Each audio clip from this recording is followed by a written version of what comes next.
Sebenarnya masalah otsus itu setidaknya itu kan memiliki tahapan mengapa 20 tahun sekali, itu bukan masalah pertanyaannya diperpanjang atau tidak.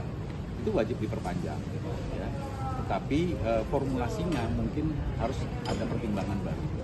Nah ini kan menyangkut kepada kembali lagi bahwa Aceh ada kekhususan. Nah, Aceh ada kekhususan yang perlu kita perjuangkan dalam konteks regulasi atau perundang-undangan. Ini yang mesti kita matangkan.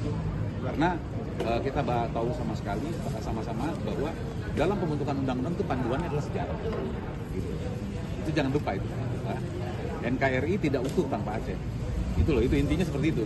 Jadi Aceh ini ada kekhususan seperti itu yang harus kita perjuangkan di sini. Tapi kemungkinan yang permintaan 2,5% tanpa jangka waktu itu bisa ada kemudian itu yang nanti kita akan pertimbangkan nanti dalam pembentukan. Kita ini kan sebenarnya bukan masalah bisa atau tidak, dimasukkan ke dalam norma materi muatan atau dalam pasal-pasal itu. Terpenting itu, ya. Oke. Formulasinya itu sendiri nanti urgensinya itu akan diperlukan seperti apa gitu Pak?